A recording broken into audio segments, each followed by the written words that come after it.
Hello everyone, welcome to another video of Ashraj academy. I am Vaibhav Singhania और आज हम लोग एपरेंट डेप्थ के एक बहुत इंपॉर्टेंट कंसेप्ट के बारे में डिस्कशन करेंगे। ज्योमेट्रिकल ऑप्टिक्स में देखिए, जो एपरेंट डेप्थ का कंसेप्ट है वो बहुत इंपॉर्टेंट है। मैं ऐसा इसलिए बोल रहा हूँ क्योंकि जब हम लोग स्लैब का फॉर्मूला डेराइव करेंगे, लेंसेज का फॉर्मूला डेराइव करेंगे, रिफ्रैक्शन में जो भी हम लोग ऑब्जेक्ट इमेज की बात करेंगे उसमें एपरेंट डेप्थ का कंसेप्ट यूज होता है। इसलिए आज का जो लेक्चर है उसे एंड तक देखना, इट्स वेरी इंपॉर्टेंट। ठीक है, तो आगे बढ़ने से पहले मैं आप लोगों से क्वेश्चन पूछना चाहता हूँ। वो क्वेश्चन ये है कि जब भी हम लोग स्विमिंग पूल के आसपास जाते हैं और स्विमिंग पूल को ऊपर से देखते हैं तो भैया हमें हमेशा दिखता है कि यार जो डेप्थ है स्विमिंग पूल की वो हमें कम नजर आती है। उसकी एक्चुअल डेप्थ से हमें जो जो डेप्थ हमें दिखती है, ऑब्जर्व डेप्थ, वो कम नजर आती है। राइट, हम लोग जब स्विमिंग पूल में घुसते हैं तो हमें पता चलता है कि यार ये तो बहुत गहरा है। हमें दिख तो रहा था कि यार बहुत कम गहरा है, बट बहुत गहरा है। तो इसी के बारे में आज हम लोग डिस्कस करेंगे कि जो एपरेंट डेप्थ हमें नजर आती है वो छोटी क्यों नजर आती है और कितनी छोटी नजर आती है, उसका फॉर्मूला हम लोग डिस्कस करेंगे। तो जरूर देखिएगा पूरा वीडियो को एंड सारे बच्चों के लिए मैं इस चीज को समझाने की कोशिश करता हूँ। लेट अस सपोज ये स्विमिंग पूल का बेड है, यस सर, और स्विमिंग पूल में ये पानी भरा हुआ, वेरी गुड, ठीक है। और यहाँ पे इसकी height let us suppose h। अब स्विमिंग पूल के बेड पे लेट अस सपोज कोई ऑब्जेक्ट पड़ा हुआ है, ये ऑब्जेक्ट इसी ऑब्जेक्ट को देख रहा है। कौन देख रहा है? लेट अस सपोज मैंने यहाँ पे एक ऑब्जर्वर बना दिया, ये ऑब्जर्वर, ठीक है।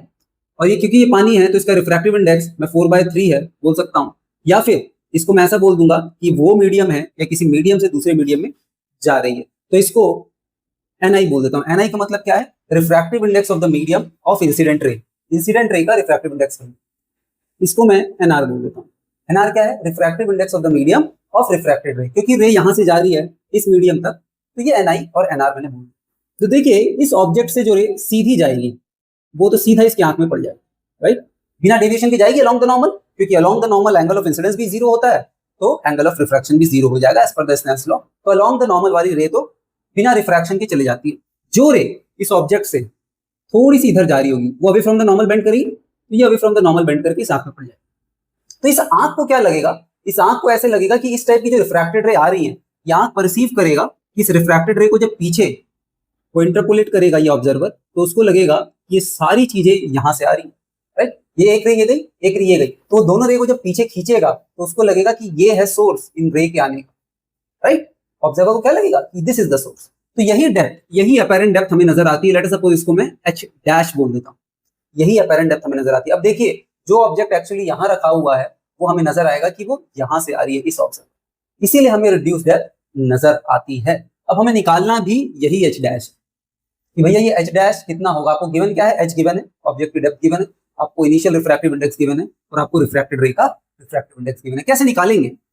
देखिए इस चीज को निकालने के लिए मैं यहाँ पे एक अप्रोक्सीमेशन लूंगा, जो अप्रोक्सीमेशन आपको समझ में आना चाहिए। यहाँ पे मैंने क्या बोला कि मैं एक एजम्पशन लूंगा। वो एजम्पशन क्या है? एजम्पशन ये है जो ये P पॉइंट है वो इस M के बहुत करीब है, मतलब ये जो ऑब्जर्वर है ये पैरेक्सियल रेस को ही ऑब्जर्व कर रहा है। पैरेक्सियल रेस का मतलब क्या है कि जो रेज एक्सिस के करीब हैं सिर्फ उन्हीं रेस इसकी आंख पे पड़ रही है। ये दूर वाली रे जो इस ऑब्जेक्ट से ऐसे जा रही होगी ये इसकी आंख में नहीं पड़ रही, सिर्फ इसके करीब वाली रे, बहुत करीब वाली, ये पी एम के बहुत पास होगा। क्योंकि मुझे आप लोग को समझाना था इसलिए इसमें दूरी नजर आ रही है आपको, लेकिन ये एम और पी बहुत पास होंगे। तो मेरा एजम्पशन ये है कि ये पी और एम बहुत पास पास हैं, ये ऑब्जर्वर सिर्फ पैरेक्सियल रेस को ही ऑब्जर्व कर रहा है। ये एक इंपॉर्टेंट एजम्पशन। अगर ये ऑब्जर्वर सिर्फ पैरेक्सियल रेस को ऑब्जर्व कर रहा है, इसका मतलब ये है कि ये जो रे है ये लगभग लगभग वर्टिकली होगी, और ये रे अगर लगभग लगभग वर्टिकल होगी तो ये जो एंगल ऑफ इंसिडेंस है ये बहुत छोटा है। Angle of incidence is very small, I is very small, right. क्यों होगा स्मॉल? क्योंकि मैंने क्या बोला, ये लगभग लगभग वर्टिकल के बराबर होगा, तो नॉर्मल के लगभग लगभग कोइंसाइडिंग होगा, तो एंगल ऑफ इंसिडेंस बहुत छोटा होगा। अगर एंगल ऑफ इंसिडेंस बहुत छोटा होगा तो एंगल ऑफ रिफ्रैक्शन भी बहुत छोटा होगा। कहां से छोटा होगा? स्नेल्स लॉ से, Ni sin i is equals to Nr sin r, right. अगर sin i छोटा होगा, Nr तो फिक्स है, ये दोनों तो फिक्स है, तो sin r भी छोटा होगा, ठीक है। अगर ये r है तो ये भी r बोल दूं मैं, ऐसा ना, ये भी r होगा। क्यों होगा? ये दोनों कौन से करस्पॉन्डिंग एंगल्स हैं, सेम रे से ये रे पीछे ट्रेस हुई है, इस ऑब्जर्वर ने इस रे को पीछे ट्रेस किया और आई पे पॉइंट बनाया, और ये वर्टिकल और ये वर्टिकल, ये r तो ये भी r होगा। अब देखिए यहां से अगर i बहुत स्मॉल है तो sin i भी छोटा होगा, sin r भी छोटा होगा, तो यहाँ पे मैं अप्रोक्सीमेशन यूज करता हूँ। अप्रोक्सीमेशन क्या है? sin i is equals to tan i for small i, आप लोगों को पता होना चाहिए small angle approximation, it's very important कि अगर आई की वैल्यू छोटी होगी तो साइन आई को मैं टेन आई लिख सकता हूँ। देखिए यहाँ से साइन आर को भी टेन आर लिख सकता हूँ, ये अगर आई है तो ये भी आई होगा, तो इसको मैं लिख सकता हूँ N I tan I is equals to N R, और टेन आई को मैं लिख सकता हूँ M P by O M, N I M P by O M, और टेन आर को मैं लिख सकता हूँ M P by M I. M P cancel out हो जाएगा, जो ओ एम है वो ये डिस्टेंस है, उसी को मैंने एच बोला था, तो एन आई बाय एच, और ये एन आर हो गया, और जो एम आई है एम आई यही एच डैश, तो एच डैश की वैल्यू आपके पास आ जाएगी ये one upon H dash, one upon H dash, तो एच डैश की वैल्यू आपके पास आ जाएगी, H dash will be H upon N I by N R. ये एक इंपॉर्टेंट चीज है जो आपको समझ में, राइट। जो आपका एपेरेंट डेप्थ है उसका फॉर्मूला हम लोगों ने निकाल लिया कि वो होगा actual depth divide by n I by N r. N आई क्या है फिर से ध्यान रखेंगे, बहुत इंपॉर्टेंट है। एन आई क्या है, it's the refractive index of the incident ray. N R क्या है, it's the refractive index of the medium of refracted रे।